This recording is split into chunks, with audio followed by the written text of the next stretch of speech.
وسهلا بكم متابعي ومشاهدي قناة قاموس أفلام. معنا النهاردة فيلم جديد وهو فيلم صقر وكناريا، فيلم أكشن مصري إنتاج عام 2026 من تأليف أيمن وطار وإخراج حسين المنباوي، وبطولة كل من محمد إمام، شيكو، يارا السكري، خالد الصاوي، انتصار، يسرى اللوزي، ونسرين أمين، ودياب، ومحمود عبد المغني. تدور أحداث قصة هذا الفيلم حول صقر الذي يقوم بدوره الفنان محمد إمام، وفرح التي تقوم بدورها الفنانة يارا السكري، يقعان في حب بعضهما البعض، ولكن سرعان ما يظهر كناريا وهو أخ لفرح والذي يقوم بدوره الفنان شيكو، وتتوالى الأحداث حيث يقع صقر في حب مصممة أزياء وهي فرح، وتواجه أزمات عائلية معقدة تزداد تشابكا مع تصاعد الأحداث في إطار من المطاردات المثيرة والمواقف الكوميدية الساخرة. عجبك الفيلم برجاء اعمل لايك وسبسكرايب لقناة قاموس الأفلام، ولمزيد من المعلومات حول السينما برجاء تكملة الفيديو حتى النهاية. أهلا وسهلا بكم مشاهدي ومتابعي قناة قاموس الأفلام. قناة قاموس الأفلام بتهدف إلى صناعة السينما والأفلام اللي بتحقق أعلى إيرادات. وصناعة السينما أصبحت عملية كبيرة جدا عن قديما، وتطورت تطور كبير جدا. حتى الأفلام المصرية أصبحت متطورة عن زمان كتير جدا، وبدأ كتير من الأفلام المصرية بيحاول أن يكافئ أو يوازي الأفلام البوليودية أو صناعة بوليوود للأفلام.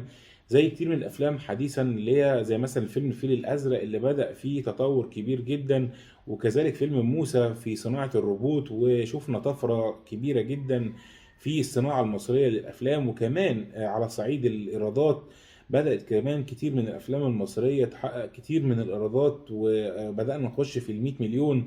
وزي فيلم الفيل الأزرق المتربع على عرش الإيرادات برصيد 103 مليون، ويعتبر الفيلم الأول المتربع على عرش الإيرادات. ويليه فيلم اللي هو أولاد رزق 2 بطولة الفنان أحمد عز.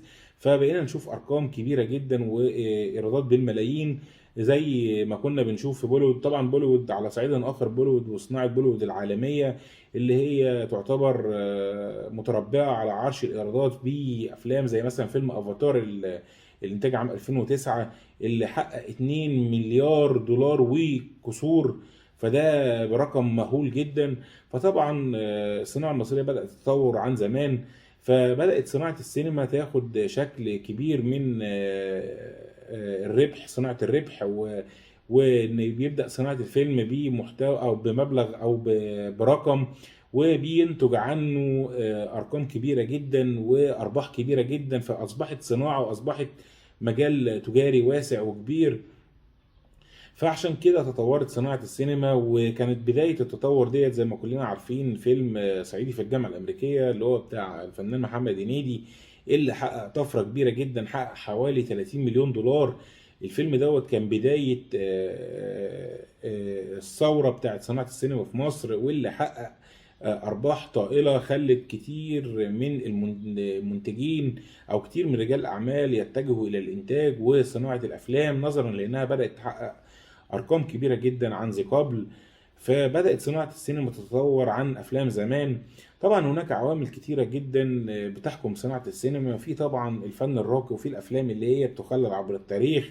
زي مثلا لو على سبيل المثال في شاوشينج اللي هو فيلم هوليودي، فيلم قوي بوليودي، فيلم هوليودي قوي جدا ومحتل المركز الاول عالميا. وطبعا في افلام زي ما قلنا فيلم افاتار اللي هو طبعا فيلم قوي جدا متربع على عرش الايرادات، وايضا صناعته كانت صناعه جيده جدا، وفيلم ايضا يخلد عبر التاريخ. فكذلك في الافلام المصريه اصبح في افلام ايضا تناشد شباك التذاكر، وفي ايضا افلام بتناشد التاريخ وبتحاول ان هي تخلد عبر التاريخ. زي مثلا فيلم صعيدي في الجامعه الامريكيه، هو يعتبر هو فيلم قوي جدا وحقق ايرادات عاليه جدا، وايضا فيلم ما تزهقش من المشاهده بتاعته والفرجه عليه. فمحمد هنيدي زي ما قلنا فتح الستار لصناعه السينما الحديثه. وكان زي ما قال الفنان احمد السقا في استضافه محمد هنيدي في هنيدي شو، قال له كان محمد هنيدي هو الطلقه او السهم اللي اخترق وعدى وفتح لجيل كامل وراه في صناعه السينما. فعشان كده السينما المصريه تطورت، في منها تطور من اجل الايرادات وشباك التذاكر، ومنها طبعا في افلام ايضا تطورت لاجل المهرجانات والتراث، وان هي تخلد عبر التاريخ. في اعمال فنيه قيمه جدا، وفي اعمال فنيه تناشد شباك التذاكر، ولكن وفي اعمال جمعت ما بين الاثنين. مثلا زي فيلم زي ما قلنا فيلم الفيل الازرق. الفيلم ده كان نقله للسينما المصريه، انه بدا يتكلم عن شفنا فيه الشغل الجديد من الجرافيكس والخيال العلمي، لان كان بالنسبه لمصر تصنيع افلام او صناعه افلام للخيال العلمي كان مستبعد بعض الشيء، وكنا دائما وابدا بنعتمد على الاكشن او الكوميديا، او الكوميديا بصفه بشكل اكبر من الاكشن. فبدأ دخلنا في الاكشن طبعا احمد السقا فتح المجال دوت ايضا للسينما المصريه. وبعد كده دخلنا بقى في النوع الجديد والافلام الجديده اللي هو زي فتح الباب دوت الفنان كريم عبد العزيز، ودخلنا في الافلام الفانتازيا والخيال العلمي، وانتج ثمار الفكر دوت. اخر انتاجات ثمار الفكر دوت هو فيلم موسى، اللي قام بدوره الفنان كريم محمود عبد العزيز، والفيلم دوت اخراج بيتر ميمي. الفيلم ده ايضا كان نقله للسينما المصريه كبيره جدا، ان السينما المصريه بدات تصنع افلام بتتكلم عن الروبوت، وبتتكلم عن المستقبل، وبتتكلم عن ان ابطال الخارقين زي مثلا بنحاولوا يقلدوا في السينما المصريه ابطال مارفل اللي هو طبعا ايرون مان والحاجات دي كلها. فده انا متوقع ان احنا هنشوفه كتير في الفتره اللي جايه في السينما المصريه. فعشان كده احنا جايين النهارده عشان نتكلم عن السينما وصناعه السينما. زمان كانت الامكانيات محدوده جدا في صناعه الافلام، وكنا بنشوف الافلام من اول الافلام الابيض واسود، واعتماد كلي على الممثل وعلى قدراته وعلى طريقته في القاء الافيهات وفي الاداء الحركي من بدايه شارلي شابلن، والسيما الصامته في استخدامه لحركاته ورياكتاته. بعد كده اعتمدنا في السينمات بعد كده على الممثلين. الممثل الاول كان بحركاته، وبعد كده بدانا نتكلم في دخلنا في مرحله ان الممثل بقدراته الفنيه وقدرته على التمثيل وقدرته على لو الافلام الكوميديه وقدرته على القاء الافيهات. وبعد كده تطورت الصناعه شيئا فشيئا الى ان وصلت النهارده الى طبعا التطور العظيم اللي كلنا بنشهده، زي سواء في صناعه بوليوود، الافلام العالميه زي مارفل، استوديو مارفل والحاجات الكبيره، وهاري بوتر والكلام الجميل والعظيم اللي احنا شايفينه في الفتره اللي احنا بنعيشها او في العصر اللي احنا بنعيشه. والصناعه المصريه حاولت ان هي ايضا تجتهد وتتطور الى ان وصلت ايضا الى مستوى لا باس به طبعا، في مقابله طبعا العمالقه واللي هم صناعه مارفل، وصناعه بوليوود العالميه، والافلام اللي بتتكلم عن السوبر هيروز. فمصر انا شايف ان هي ماشيه في تطور جميل، وابتدينا نهتم بالفن وصناعه السينما. فبنتكلم النهارده عن ترتيب الافلام عالميا، في ترتيب الافلام اعلى ايرادات في مصر. انا شايف ان فعلا فيلم الفيل الازرق 2 اللي هو بطوله الفنان كريم عبد العزيز ونيلي كريم وهند صبري وخالد الصاوي، استطاعوا الجروب ده او المجموعه ديت حتى من الفيلم الجزء الاول اللي هو محقق تقريبا ايرادات حوالي 30 مليون، استطاع ان هو يخلق نوع جديد من افلام الفانتازيا والافلام الخيال العلمي وافلام الروحانيات والاشياء الجميله ديت وافلام الجن والكلام دوت. استطاع ان هو يخلق نوع جديد من الافلام الغير متوقعه، وفتح كان طبعا كان هناك مخاطرة في الفيلم دوت ان هم بيبدأوا في نوع جديد اول مرة يعني بيتعمل، اول مرة بيتم صناعته في السينما المصرية، ولكن كانوا قد التحدي، وكانوا استطاعوا ان هم يثبتوا للكتير او يثبتوا للمصريين ان مصر قادرة على ان هي تخش المجالات او تخش في مجالات كبيرة في صناعة السينما. وبالفعل الفيلم حقق نجاح كبير، لاقى نجاح كبير من الجماهير المصرية. وكمان على الصعيد شباك التذاكر، او الصعيد المالي، او شباك التذاكر زي ما بيسموه، المصريين رحبوا جدا بالفيلم وحقق ايرادات عالية. وكمان قدرنا نبدأ نعمل سلاسل الافلام زي بوليوود وهوليوود. استطعنا ان احنا نعمل سلاسل افلام، فبدأ في الفيلم يتعمل له جزء واثنين واحيانا ثلاثة، زي مثلا فيلم ولاد رزق بطولة احمد عز واحمد داوود واحمد الفيشاوي خالد عمرو يوسف ونخبة كبيرة طبعا من الممثلين، وسيد رجب. حققوا عظمة طبعا وعملوا شغل جميل جدا، خلى الفيلم كان بيتكلم عن الشارع المصري وعن الشباب المصري وعن الأسلوب الحار الجميل بتاع الحارة المصرية. فلاقى قبول كبير جدا من المشاهدين المصريين، ولقى قبول كبير جدا من الشعب المصري. فاتعمل له جزء تاني، وكمان الجزء التاني لقى نجاح اكبر من الجزء الاول.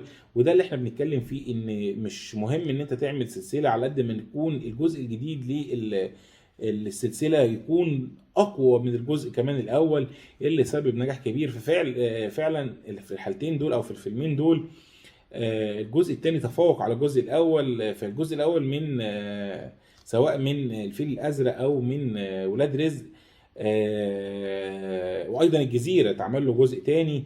والجزء الثاني فيه 3 افلام استطاع ان هو يتغلب على الجزء الاول في الحاله الفنيه او مستوى الفيلم، وكمان في شباك التذاكر استطاع ان هو يكسر الحاجز بتاع الرقم بتاع الجزء الاولاني. فالفيل الازرق 2 مصنف على اعلى ايرادات السينما المصريه ب 103 مليون جنيه مصري، وده رقم كبير جدا ويعتبر متربع على العرش طبعا. ولكن فيلم صعيدي في الجامعه الامريكيه لو حسبنا فرق سعر العمله وفرق التضخم بنلاقي ان متربع على العرش هو طبعا فيلم صعيدي في الجامعه الامريكيه، يعني سنه 1998 حقق 30 مليون. فده رقم ضخم جدا، يعني رقم كبير وعالمي بالنسبة للوقت نفسه. فلو حسبنا في قيمة التضخم والسعر هنلاقي ان فيلم صعيدي في الجامعة الأمريكية يعتبر هو فيلم نمرة 1 في السينما المصرية تحقيقا للإيرادات. اما فيلم لو حسبنا ان هو كعمله وان ده كام مليون وده كام مليون ومولينا بالارقام، فطبعا هيكون الفيل الازرق هو المتربع بتحقيقه 103 مليون جنيه مصري. يليه فيلم اولاد رزق اللي هو بطولة احمد عز زي ما قلنا وعمرو يوسف واحمد الفيشاوي واحمد داوود. الفيلم دوت حقق 100 مليون جنيه مصري، ويحتل المرتبة الثانية. ومنهم أفلام كتير أيضا زي مثلا فيلم الممر وفيلم البدلة وفيلم أفلام كتير حققت أرقام كبيرة، وحققت والإنس والنمس حقق أرقام كبيرة. وأفلام كتير يعني في السينما المصرية بدأت إن هي تكسر حاجز ال 50 مليون فيما فوق، فبدأت إن هي تحقق إيرادات عالية جدا، وبدأوا يلفتوا نظر المشاهدين والمتابعين للسينما المصرية ويحثوهم على دخول السينمات وعلى متابعة السينما المصرية. وكمان خلوا المنتجين أصبحوا في تنافس على صناعة الأفلام نظرا لأنها بقت مربحة جدا وبتحقق كتير من البيزنس، وبتحقق كتير من الحصيله او بتكتر يعني الفلوس بتاعتهم. فبدات ان هم يكسبوا كتير من وراها، فاصبحت صناعه السينما عليها تهافت عن قديما او عن زمان. كان زمان كنا بنشوف بالظبط فيلم او فيلمين او ثلاثه كتير قوي في الموسم او السيزون. النهارده احنا بيتنافسوا مثلا 10 افلام او 7 8 افلام، لا يقل عن 7 8 افلام او 10 افلام في السيزون، فده طبعا رقم كبير جدا عن الاول. فده كله راجع الى التطور الكبير اللي حدث في السينما. فنيجي نشوف على الناحية بتاعت هوليوود وصناعة الأفلام بره، بنلاقي إن فيلم زي أفاتار اللي حقق 2 مليار و200 مليون وكسور، الفيلم دوت عمل طفرة ونقلة كبيرة جدا، وكانت وقت عرضه كان محقق انقلاب في صناعة السينما. شفنا استخدام التقنيات الجديدة في تغيير الوجه وما بقتش تعتمد على الماكير زي زمان، لا استخدمنا التكنولوجيا في صناعة السينما والتطور بتاعها، واللي خلى شكل الصناعة اختلف بإضافة التكنولوجيا، ونقلنا لعالم تاني وخلانا نعيش في عالم فعلا موازي، وان خلانا نشوف ان في كائنات تانية عايشة. فده ادى لصناعة السينما وفتح الباب على مصراعيه امام صناعة السينما، خلى كتير من المنتجين يسعوا الى تحقيق، او يعني كنا بنشوف الاول فيلم تايتانيك ان هو انتاج ضخم جدا، وكانت الشركة بتاعته كانت هتقفل بسبب التكلفة العالية في صناعة الفيلم، وكانوا خلاص على وشك الإفلاس. إلا إن الفيلم أول ما نزل حقق أرباح يعني خزعبلية بالنسبة للوقت اللي تم عرضه فيه، وبرضه كان فيلم في التسعينات. فالفيلم دوت لما نزل وبالإيرادات كان محقق حوالي تقريبا برضه يحتل المرتبة الثالثة تقريبا 200 تقريبا 2 مليار. فده رقم ضخم جدا، حتى ان هو تم اعاده منتجته او تحويله ل 3 دي، وتم نزوله في السينما للمره تانية. فده طبعا نابع من عظمه الفيلم ونابع من قدرته ان هو يعني فيلم زي ما بيقولوا كده يخلد عبر التاريخ. فالفيلم دوت طبعا حقق قيمه فنيه وقيمه ماليه كبيره. فزي ما قلنا ان في افلام بتبقى فنيه اكتر، وفي افلام ماليه اكتر، وفي افلام بتجمع بين الاثنين، وده فيلم فعلا يجمع بين الاثنين. فهو بيحتل ثالث مرتبه بعد فيلم افاتار الانتاج 2009. يلي افاتار فيلم طبعا او اسطوره افلام مارفل اللي هو افنجرز اند جيم. الفيلم ده برضه يا جماعه يعني يعتبر فيلم قوي جدا وخارق، وفيلم جمع بين ابطال كتير جدا في مواجهه، طبعا جمع ما بين ثور وجمع ما بين ايرون مان وسبايدر مان وبلاك بانثر وجمع ما بين ابطال خارقين كتير في مواجهه طبعا ثانوس، واللي هو بيوضع نهايه للحرب الابديه انفينيتي وار. وان هو بعد ما قضى على نص سكان الكوكب، طبعا كنا كلنا متلهفين ان احنا نشوف نهايه ثانوس، وان ازاي هيرجعوا نص سكان العالم اللي ثانوس بطرقعه صوابع كده قضى عليهم وخلى سكان العالم يخسوا النص او يروح منهم النص، عشان خاطر موارد الطبيعه ما تبقاش فيها تهالك. فمارفل كانت سايب شغف كبير جدا بالفيلم دوت الناس من بعد عرض فيلم انفينيتي وور الجزء الاول بتاعه.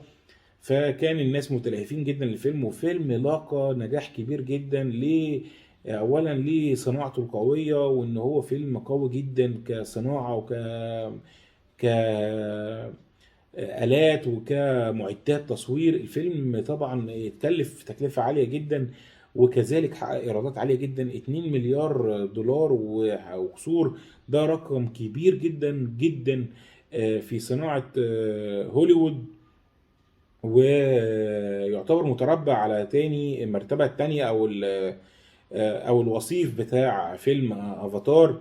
فده رقم مش قليل. واستطاعت مارفل ان هي تقدر عن طريق سلسلة الافلام بتاعت السوبر هيروز ان هي تفتح عالم جديد وصناعة جديدة، وكل يوم بنكتشف بطل جديد. زي مثلا اخر ابطال استوديو مارفل اللي هو موربيوس، الفيلم اللي هو انتاج عام 2022. الفيلم ده برضو ده بطل جديد انضم لسلسلة ابطال مارفل، واللي هو شفنا في نهاية الفيلم ان هو بيتحد مع احد اعداء سبايدر مان، واللي هو عايز يحطه في مواجهة مع سبايدر مان. وطبعا مش عايزين ننسى فيلم سبايدر مان الاخير اللي حقق نجاح كبير جدا ونجاح ضخم، اللي هو كان طبعا في اتحاده مع دكتور سترينج. فابتدينا نشوف في السينما حاجات جميلة جدا، وابتدينا نشوف ان صناعة السينما اختلفت كتير كتير عن زمان، والمعدات والتكنولوجيا فتحت مجال كبير قوي، وفتحت العنان لخيال المؤلفين وتحقيق كل خيالهم، اللي كان من الصعب جدا زمان ان مؤلف يفكر انه يعمل الاشياء الصعبة والمستحيلة والضخمة ديت. فاستطاع المؤلفين ان هم يطلقوا العنان لخيالهم بواسطة المعدات الجديدة، واللي كانت السبب الرئيسي في ان صناعة السينما تتحور وتخرج من الشرنقة الضعيفة اللي كانت فيها، ويخرج كيان جديد ووحش جديد في صناعة السينما، وهو السبب في صناعة الأفلام الجميلة والكبيرة اللي احنا بنشوفها النهاردة. فعشان كده شايفين التطور، على طبعا التطور طبعا باسلوب كبير جدا في هوليوود، ولكن برضو السينما المصريه عندنا استطاعت ان هي في الفتره الاخيره بواسطه المخرجين الشباب زي ما قلنا بيتر ميمي، اللي هو استطاع ان هو يقدر يعمل فيلم يواكب العصر الحديث اللي هو فيلم موسى، وانه يقدم اول ريبوت مصري واول فيلم مصري بيقدم ريبوت، والفيلم حقق نجاح كبير ايضا لكريم عبد العزيز. فاحنا عشان كده بنتكلم عن الافلام، وبنقول ان الصناعة اختلفت كتير عن الاول، وان ترتيب الافلام ايضا النهاردة بقى يتكلم بشباك التذاكر وحجم الايرادات، وان الافلام بدأت تخلد بشباك التذاكر وحجم الايرادات، والمنتجين والمخرجين بدأوا ان هم يتجهوا الى صناعة السينما بوفرة وبكثافة، وكانوا بالاول قلقين من حجم الانتاج انه يروح وما يحققش الفيلم الايرادات المطلوبه، ولكن الكلام ده خلاص انتهى، وبقى خلاص اي فيلم جدير بالمنافسه بينزل وبيحقق ايرادات عاليه جدا، وبينافس وبيحقق ايرادات جامده جدا، وبيجيب لشركات الانتاج والتوزيع ما تم صرفه على الفيلم وتكلفته من طبعا اجور ممثلين ومعدات واماكن تصوير وخلافه، واجور منتجين ومنتج والكلام ده كله. فبدأ الفيلم يجيب اضعاف مضاعفة من الفلوس والايرادات، وبدأ المنتجين يكسبوا. فعشان كده هنشهد الفترة القادمة كتير كتير كتير من صناعة الافلام، ولكن نرجو طبعا ان هي تكون على نفس الوتيرة بتاعة الافلام اللي هي زي الفيل الازرق 2 وولاد رزق والحاجات الجميلة اللي احنا بنفتخر بيها في الصناعة المصرية، عشان نقدر ان احنا ننافس افلام زي بتاعة هوليوود وايضا افلام بوليوود. وبوليوود على فكرة برضو ان افلام بوليوود او الافلام الهندية بدأت يخش فيها الممثلين بتحقيق ارقام كبيرة جدا. طبعا سلمان خان غني عن التعريف، وشاروخان والناس ديت محققين ارقام برضو عالميه وارقام تقيله جدا، وبدا يبقى فيه اتحاد كبير قوي، وايضا في بعض الافلام ما بين هوليوود وبوليوود، زي مثلا فيلم زاندر كيج اللي هو بتاع فان ديزل لما استعان بالممثله الهنديه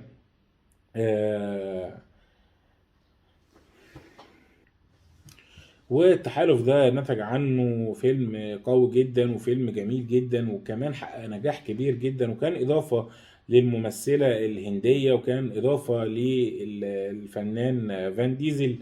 وبدأ في تحالف كبير نظرا لأن خلاص السينما بتاعت بوليوود بقت سينما عالمية، وكمان بقت تحقق كتير من الأرباح، وكانت كمان ليها متابعين وليها فانز كبير جدا، يكاد يكون مقارب جدا لفانز بوليوود وارقام بوليوود. فعشان كده كان بقى في تحالفات في الفتره الاخيره بين بوليوود وهوليوود كبيره جدا، وبداوا ان هم يعملوا تحالفات في افلام كتير، وهنشهد الفتره الجايه صراعات كبيره قوي في صناعه الافلام.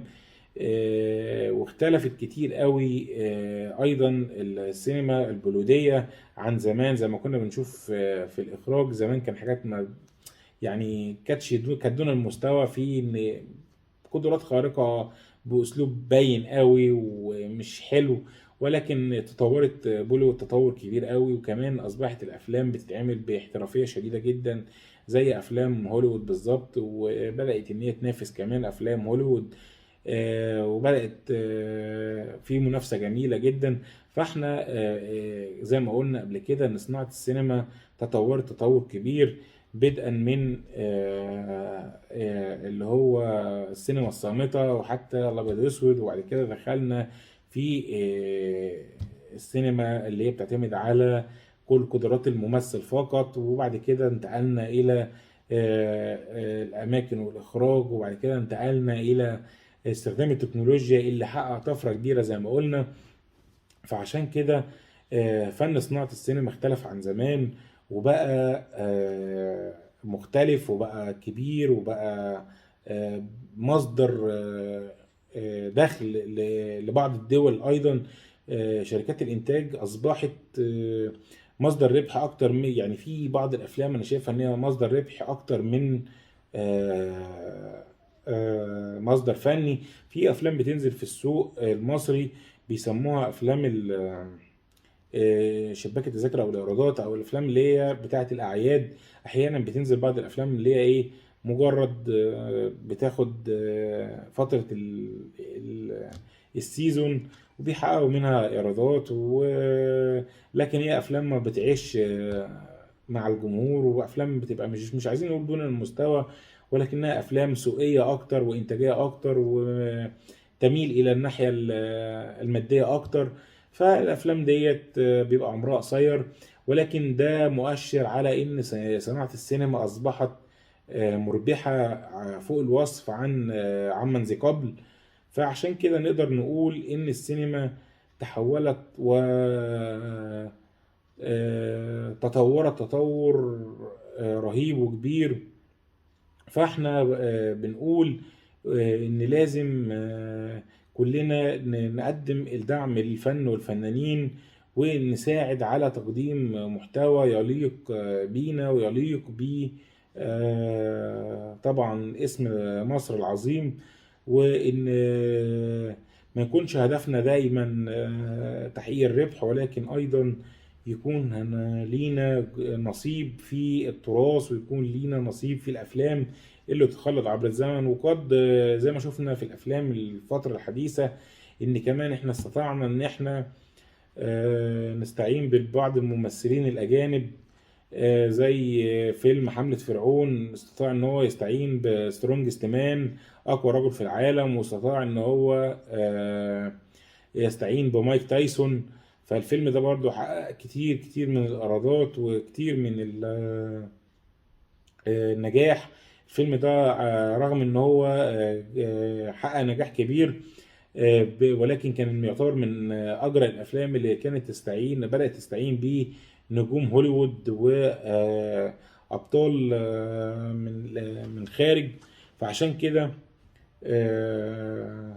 بيبدأ عصر جديد في السينما المصرية، وبيبدأ نجاح كبير للسينما المصرية بالاستعانة بالممثلين الأجانب ونجوم هوليوود.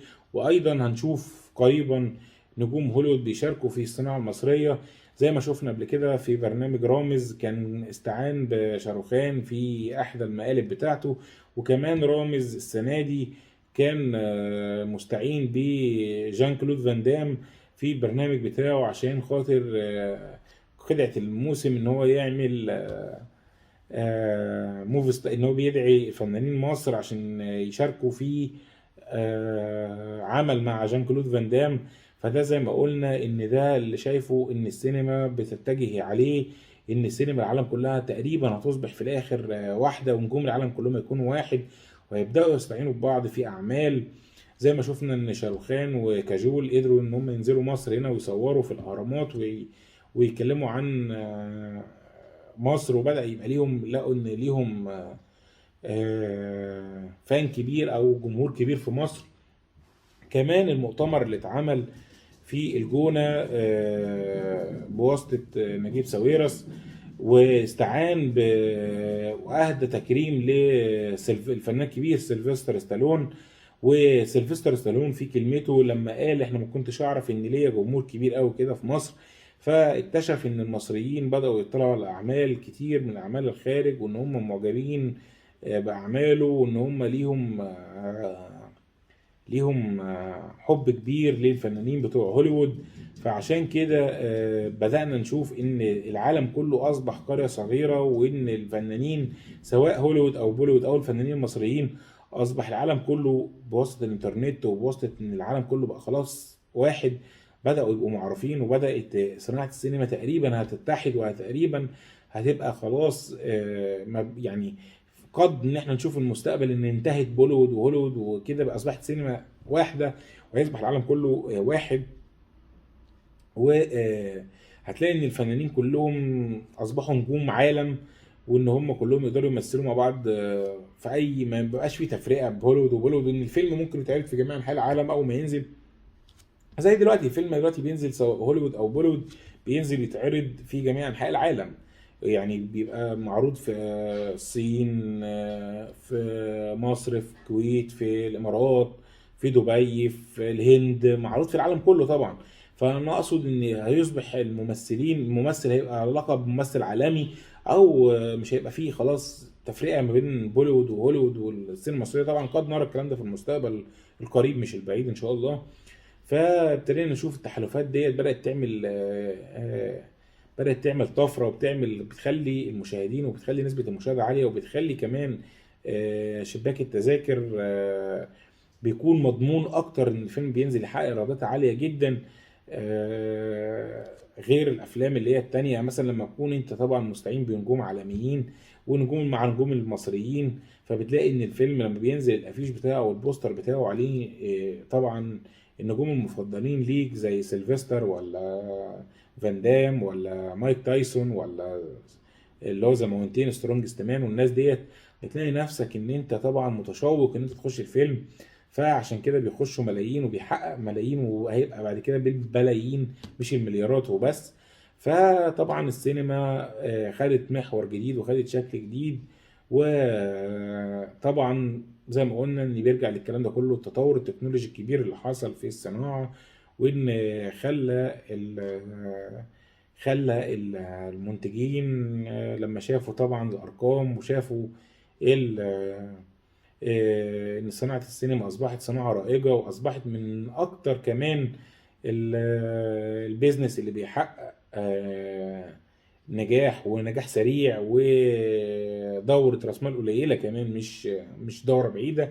فعشان كده بقى بقينا نشوف كتير من المنتجين اللي بيقبلوا على صناعة الافلام المتميزة، وده راجع زي ما قلنا عشان خاطر التطور. فبنرجو ان احنا نشوف المزيد والمزيد من التطور لصناعة السينما في مصر، وبندعم الافلام زي ما قلنا، وندعم الممثلين بتوعنا انهم يقدموا احسن ما عندهم، وما نلجأش للافلام اللي هي بتكون مهمتها الشباك بس، ولكن بنقدم فن جيد عشان خلاص اصبح التكريم في المهرجانات زي ما بنشوف مهرجان كان او مهرجان الجونة او مهرجان القاهرة السينمائي او اي مكان، بقينا نشوف نجوم عالميين فيه، وبقينا نشوف النجوم المصريين بيحصلوا على جوائز جميلة جدا.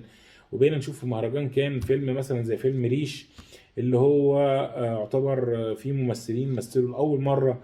فيلم ريش حقق نجاح وحقق جايزة كبيرة جدا، وأثار جدل كبير جدا في مهرجان كان ازاي ان في ممثلين لأول مرة يمثلوا، ومخرج كان برضو جديد استطاع انه يقدم فيلم ينجح في مهرجان زي مهرجان كان. ده حاجة طبعا جميلة جدا، وان اسم مصر وفيلم انتاج مصري وفيلم تصوير مصري وبممثلين مصريين ينجح هناك. طبعا مش اول مرة لينا فيلم ينجح في مهرجان كان، ولكن فيلم بممثل بوجوه جديدة وبناس بسيطة وأول مرة يمثله تقريبا. فده كان طبعا نجاح كبير وشيء جميل جدا، يحسب إلى المخرج ويحسب إلى الممثلين.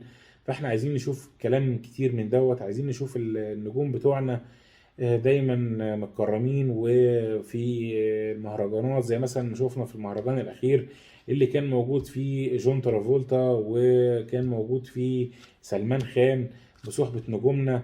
كان طبعا شيء جميل. شفنا طبعا النظر اللي كانت في عيون نجومنا المصريين وهم قاعدين بصحبة العظيم سلمان خان، وطبعا الأسطوري جون ترافولتا.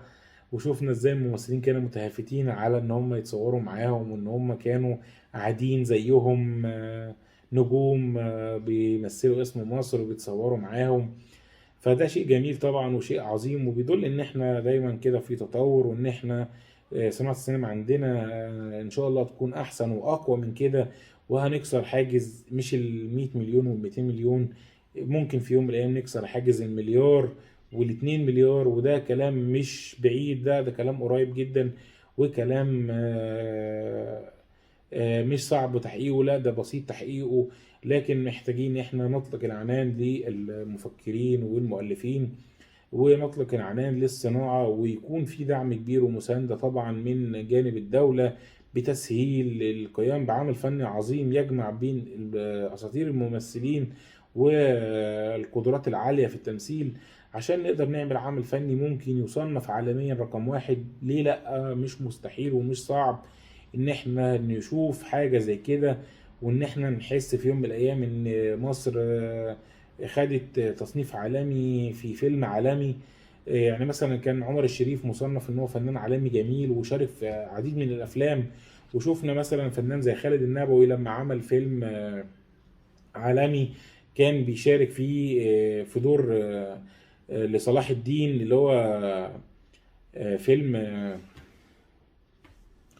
هو فيلم كينجدم اوف هيفن، مملكة الجنة. فجه خالد النبوي بدور جميل، وان هو كان الناصح لصلاح الدين لدخول الحرب وتحرير بيت المقدس.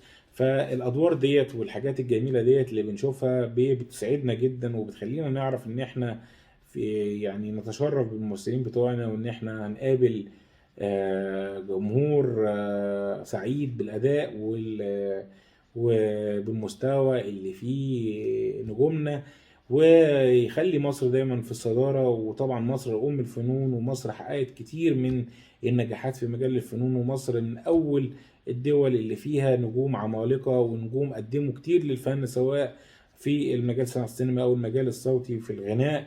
ولكن احنا قناتنا بتتكلم عن صناعة السينما، وبتتكلم عن الممثلين، وبتتكلم عن الأفلام وتحقيق الإيرادات. وبالحديث عن تحقيق الإيرادات، فاحنا قلنا ان الإيرادات عندنا، الأفلام اللي حققت أعلى إيرادات احنا هنذكرهم بالترتيب في جزء من الفيديو. وكمان هنتكلم عن مقارنة ما بين بعض الأفلام اللي هي ما بين مصر وبوليوود في تحقيق الإيرادات وتحقيق الأرقام اللي هي في شباك التذاكر. وكمان ما ننساش الافلام اللي هي المخلده عبر التاريخ، او مصنفه رقم واحد واخده اعلى تقييم في موقع IM. ففي طبعا زي فيلم شاوشنك اللي هو مصنف فيلم نمرة واحد في العالم، او الفيلم الاول عالميا، وكان لفترة قريبة الاول عالميا، وهو تقريبا في فيلم احتل مكانه، وهنذكره لحضراتكم ان شاء الله في حلقات اخرى او في فيديوهات اخرى. وطبعا زي ما شفنا في الناحية ديت، على الصعيد الاخر في الناحية السينما المصرية في افلام مخلدة عبر التاريخ واخدة فيلم رقم الاول عالميا، ولكننا احنا بيحكمنا تقريبا شباك التذاكر اكتر. فزي ما قلنا ان فيلم الفيل الازرق لغايه النهارده الفيلم دوت هو نمره واحد، ومحدش قدر يكسر الرقم بتاعه اللي هو 103 مليون 103 مليون جنيه مصري. وده رقم ضخم طبعا في السينما المصريه زي ما قلنا. وكان كريم عبد العزيز وباقة النجوم اللي كانوا معاه استطاعوا ان هم يقدموا شيء مميز وشيء عظيم، شيء كلنا بنفخر بيه في صناعة السينما المصرية. فلازم كلنا زي ما قلنا ان احنا نجتهد ونقوم بدعم صناعة السينما المصرية، ونبتعد عن شغل اللي هو ملفهوش فن راقي، ونبعد عن الحاجات اللي هي ما تؤهلش اسم مصر لشغل عالمي ولخش المهرجانات، ونهتم شوية بأفلام المهرجانات، ونهتم شوية بالفن الراقي أكتر، لأن دوت اللي هيجعلنا دايما في منافسة، وهيجعلنا دايما في رقي، وهيجعل صناعة السينما أكبر وأكبر وأضخم من ذي قبل. فده هيجعل المنتجين ما يزالوا مؤمنين بفكرة صناعة السينما، وهيستمر على نفس المنوال دوت، ان صناعة السينما في مصر تفضل واخدة نفس الحيز والمكانة اللي كانت واخداها، بل بتزيد لحد ما في يوم من الأيام نرى إن هي إن شاء الله حققت معدل كبير وطفرة كبيرة زي ما قلنا، وزي ما بنتمنى إن ياخد فيلم تصنيف عالمي ويكون فيلم مصري وإنتاج مصري إن شاء الله. ونرى في يوم من الأيام، ليه لأ، نرى في يوم من الأيام فيلم خيال علمي زي أفاتار، ولا أقوى من أفاتار كمان، وأقوى من افنجرز إند جيم. ليه ما نقدرش نحلم إن إحنا نشوف أبطال خارقين زي المصريين، زي ايرون مان، زي مثلا ثور، او مثلا الابطال الخارقين الجمال بتوع مارفل؟ ليه ما نقدرش نشوف ابطال مصريين؟ عندنا ناس جميله جدا، عندنا احمد السقا، وعندنا احمد عز، وعندنا كريم عبد العزيز. الناس ديت تقدر تقوم بادوار فانتازيا بطريقه جميله جدا، وتقدر تقوم بادوار سوبر هيرو بطريقه جميله جدا، ويقدروا يشكلوا وتيره جميله في الموضوع دوت. ليه صحيح ما نبداش ان احنا نعمل سلاسل افلام زي مارفل السوبر هيرو؟ ليه ما فكرناش؟ ليه مش صعب ان احنا عشان شوفنا الفنانين دول في ادوار تانية فصعب ان احنا نشوفهم ابطال خارقين؟ هل ان احنا لازم نستعين بوجوه جديده نستعين بيهم كابطال خارقين؟ ده سؤال انا بوجهه لمتابعي القناه، وبوجهه لكمان المؤلفين والمخرجين والمنتجين. هل ان احنا عشان شفنا الابطال بتوعنا في ادوار تانية زي الضابط والمحامي والدكتور و صعب ان احنا نشوفهم في ادوار خارقين؟ او هل السينما المصرية ما تقدرش تقوم بتخيل ابطال خارقين زي مارفل؟ انا شايف ان هو ليه لا، ليه ما نبداش نفكر في النوع ده من الافلام؟ ليه ما نقدرش نعمل سلسلة افلام زي مارفل كده؟ ليه ما نتجهش الافلام السحر مثلا زي هاري بوتر؟ السلسله دي حققت نجاح كبير جدا، خلقت فنان عالمي طبعا، وخلقت فنان عظيم اللي هو بيقوم بشخصيه هاري.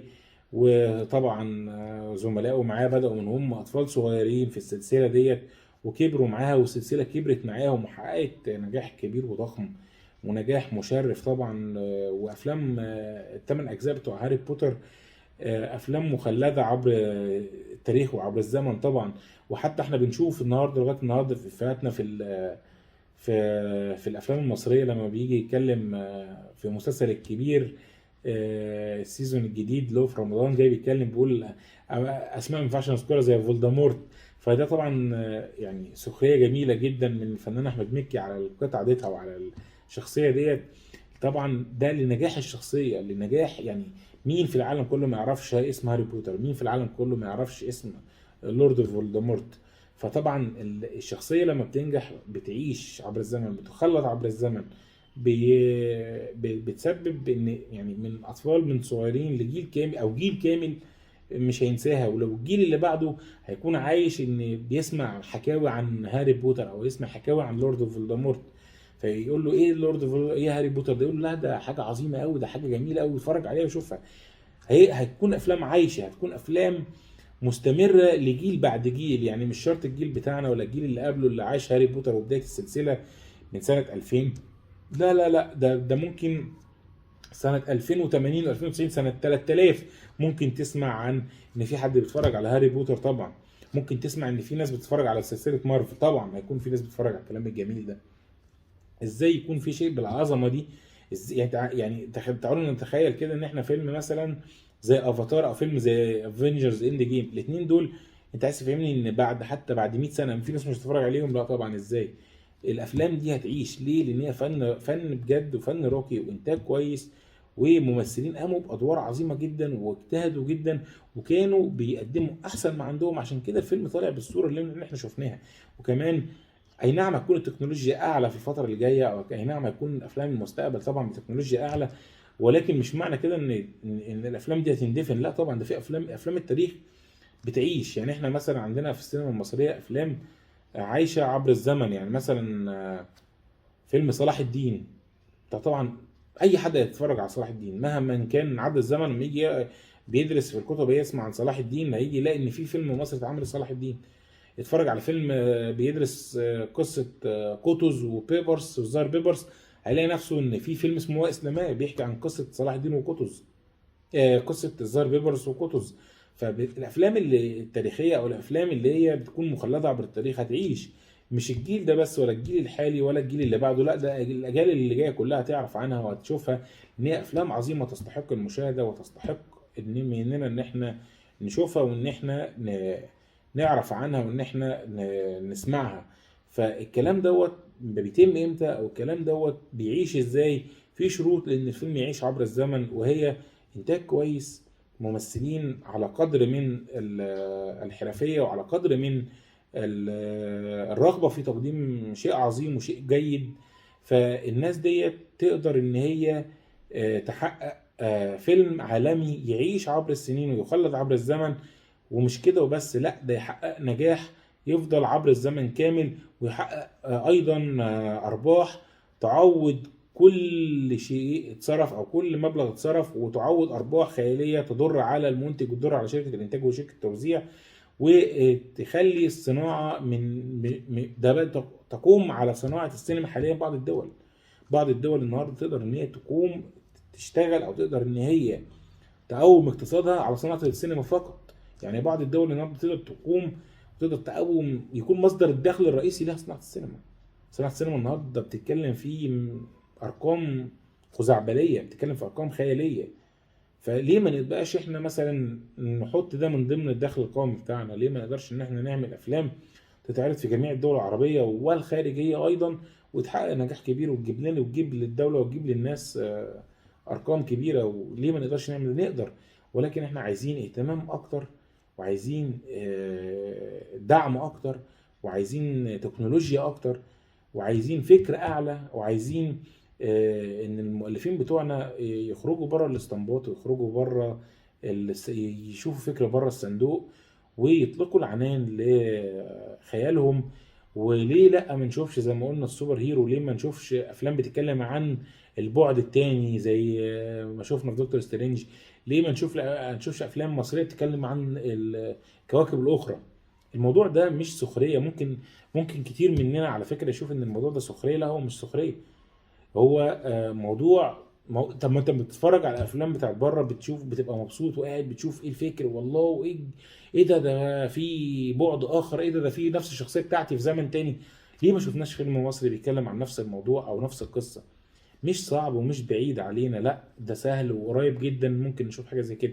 ولكن عايزين ناخد الخطوه الجريئه دي ناخدها في الصناعه المصريه. عايزين ناخد النكست ستيب، ما نبقاش دايما واقفين عند فيلم معين ويجي كل 10 سنين فيلم جريء يطلعنا خطوة قدام. لا، احنا عايزين يبقى دائما وابدا في ان كل يوم فيلم جديد، كل يوم فكر جديد. مش عايزين نفضل دايما عند الشاب اللي هو البلطجي، او مثلا الشاب المظلوم اللي تاخد ورثه، او مثلا اللي بيحب واحدة او اللي بتحب واحد.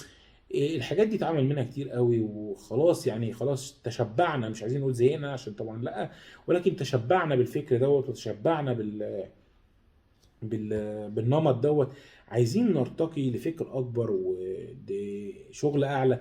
الفانتازيا مش بعيدة المنال عن المصريين، ومش بعيدة المنال عن السينما المصرية، ولكن محتاجة جرأة، ومحتاجة مخرج عبقري، ومحتاجة منتج عنده جرأة وعنده قوة قلب وعنده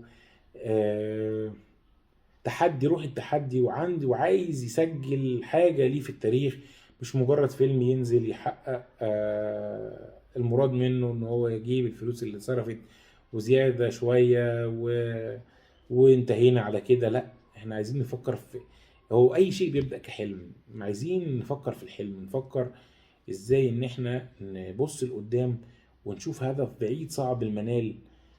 ازاي يخلي مثلا، خلينا ناخد مثال صغير، ان ممكن ازاي يخلي عربية بسيطة اقدر اخترع فيها موتور كبير يجابه عربيات عالية ويجيب سرعات عالية. ازاي نخلي ناخد المقدرة بتاعتنا والسينما المصرية بتاعتنا لحتة تانية والمكان تاني، ونحقق نجاح كبير، ونحقق المعادلة الصعبة بتاعت ان احنا نوصل للارقام الخيالية والخزعبلية بتاعت سينما هوليوود وبوليوود.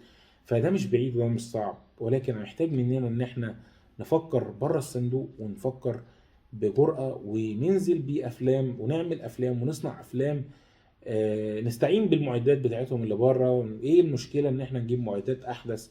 ايه المشكله ان احنا ليه ما يكونش الاخراج مشترك بين نجيب مخرجين من اللي عملوا افلام كبيره ونجيب اخراج مشترك لغايه اما المخرجين بتوعنا احنا ما كده مكتفين بالمخرجين عندنا، وعندنا مواهب عظيمه وكل حاجه ومحدش يقدر ينكر ده. لكن انا اقصد ليه ما نستعينش بصناعه السينما اللي هي بتاعت هوليوود، ونجيب طفره ال-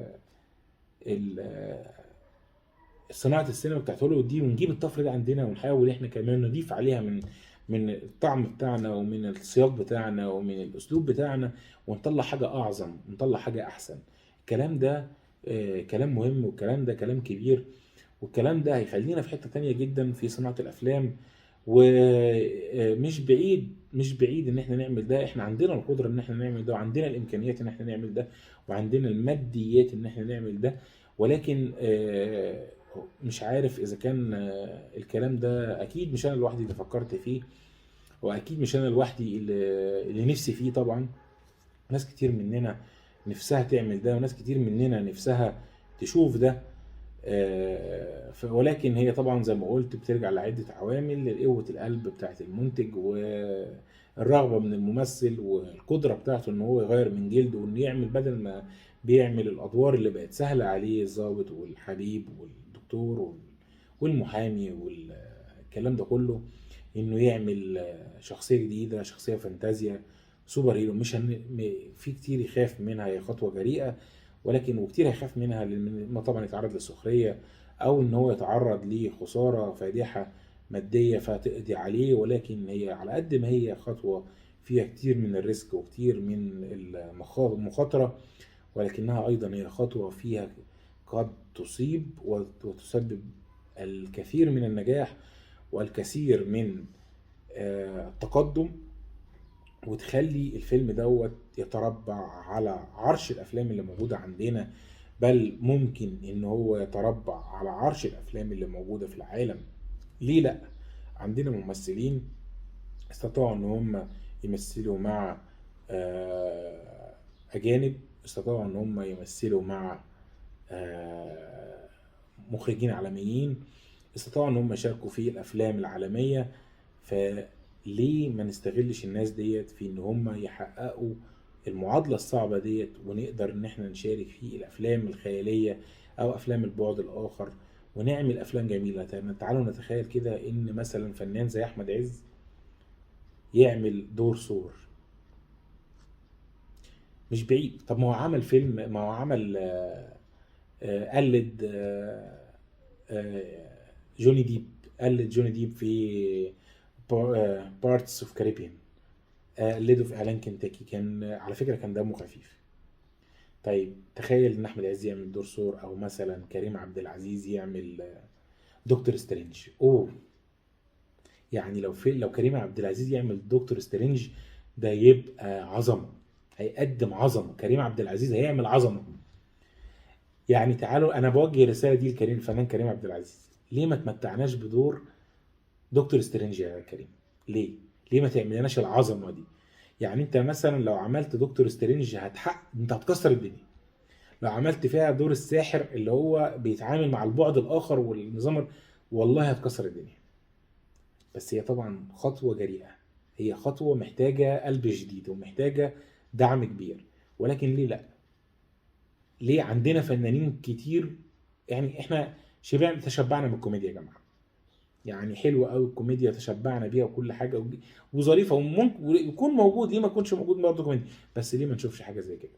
ليه ما نشوفش مثلا ادوار السوبر هيرو والفانتازيا والخيال العلمي والبعد الاخر؟ ليه ما نشوفش الاجزاء دي؟ احنا على فكره احنا دخلنا في الرعب فتره، يعني لا بأس، لا بأس، حلو، مش وحش، مش كبدايه، مش لا حلو، كبدايه كويسه وكبدايه كويسه. ليه ما نشوفش آه ليه ما نشوفش حاجات زي كده؟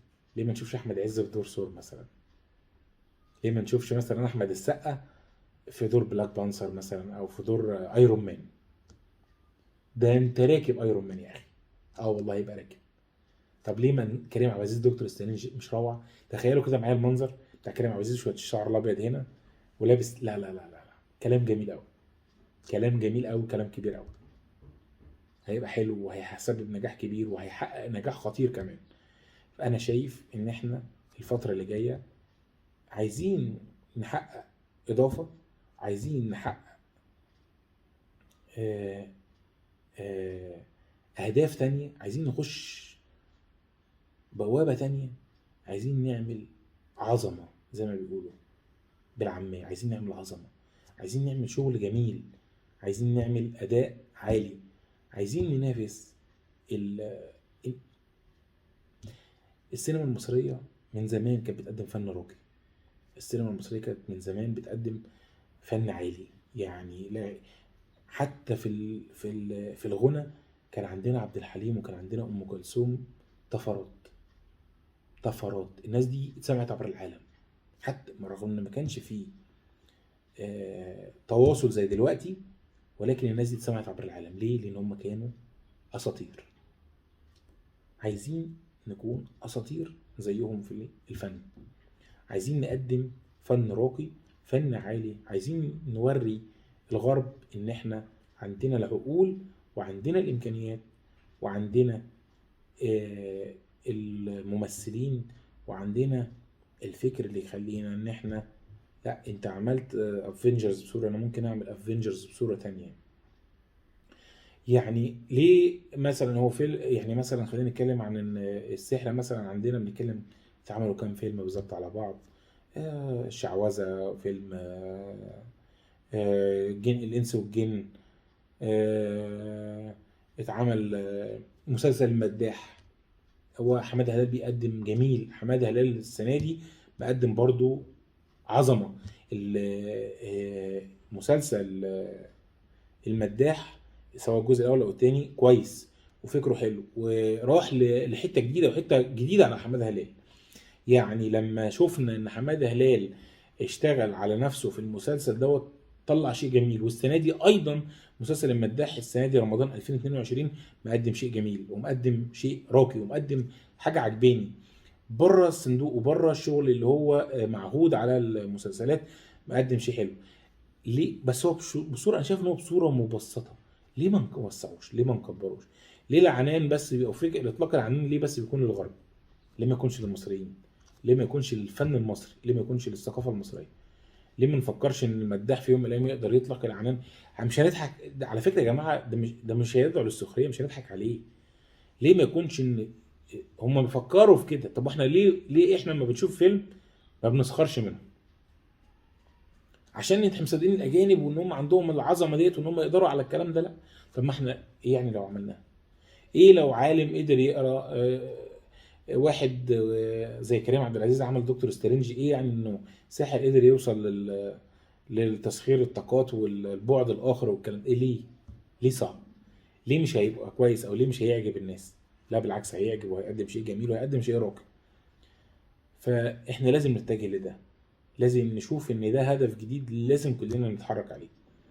لازم نلاقي في يوم من الايام بوستر فيلم نازل او فيلم نازل بيتكلم عن السوبر هيرو، بيتكلم عن البعد الاخر، بيتكلم عن الكواكب الاخرى، بيتكلم عن ابطال خارقين. الكلام ده هيفرق معانا جدا وهيساعد السينما المصرية على الولوج الى عالمية، وهيساعدها ايضا على ان هي تغير جلدها. احنا خلاص شبعنا من اللي احنا تقريبا بتبقى عارف اسم من مجرد بوستر المسلسل انت عارف هيتكلم عن ايه. خلاص يعني تقريبا ان كلنا يعني في كمية كوميكس على الفيس بتتكلم على الموضوع ده وبتتكلم على الكوميديا. من مجرد البوستر عرفوا المسلسل ده بيتكلم عن ايه والمسلسل ده بيتكلم عن ايه وده هيحكي عن ايه وده الفيلم ده هيحكي عن ايه.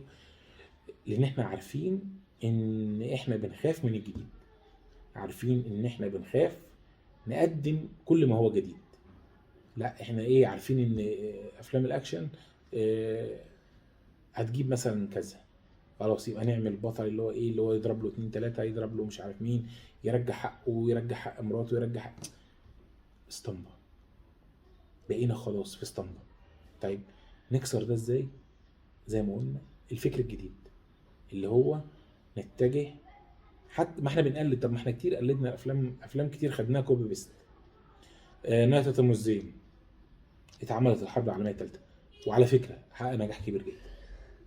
اتعمل بأسلوب جميل جدا جدا. يعني أنا شايف إن هشام ماجد وشيكو وأحمد فهمي قدموا شيء جميل جدا في الحرب العالمية الثالثة. بل بالعكس، أنا كرأيي الشخصي، أي نعم نهاية الموزيوم طبعا لا غبار عليه، ولكن كان الحرب العالمية الثالثة معمول بخفة دم رهيبة، معمول بشغل جميل جدا، معمول بأداء عالي جدا جدا جدا. فالنقل مش الاقتباس مش عيب او مش منبوذ او مش مكروه، ولكن يكون انت بتقتبس مش كوبي بيست، ولكن بروحك، بفكرك، بثقافتك. بقتبس فكر، مش عيب ان انا اقتبس فكر، ولكن ان اقتبس فكر اطور نفسي بيه، اقتبس فكر اعدل من نفسي او احسن من نفسي، ده شيء لا يعيبني نهائيا. ده شيء يطور من ادائي ويطور مني ويجعلني ان انا انافس على الصدارة. فنرجو ان احنا في القريب العاجل نشوف افلام تليق بالسينما المصرية اكتر. هي طبعا مقدمة شيء جميل، ولكن تليق اكتر بالسينما المصرية، تنافس سينما هوليوود وبوليوود. نرجو ان احنا نقدم تكنولوجيا اكتر، نقدم مخرجين موهوبين زي بيتر ميمي، ونقدم مؤلفين عندهم فكر اعلى ويطلقوا العنان لافكارهم اكتر. ويبدو ان احنا هنشوف ده فعلا قريب في فيلم الامير كرارة، اللي هو كان المشهد الاخير من فيلم موسى، اللي هو تقريبا هيقلد ذا ارو، اللي هو بتاع الاسهم دوت، اللي هو المسلسل الاجنبي. فارجو ان احنا نقدم حاجه زي كده، وبعتذر على الاطاله عليكم. ولو عجبكم الفيديو ده هيكون اول فيديو لينا، وهنقدم بعد كده في كل الحلقات الجايه او في الفيديوهات الجايه كل فيلم عن ممثلين طاقم التمثيل بتاعه، وعن نجاحاته، وعن الايرادات بتاعته. وارجو ان احنا نقدم لكم شيء مميز في قناة قاموس الافلام. واسف على الاطاله، بعتذر على الاطاله مره تانية، وشكرا على حسن الاستماع، والسلام عليكم ورحمه الله وبركاته.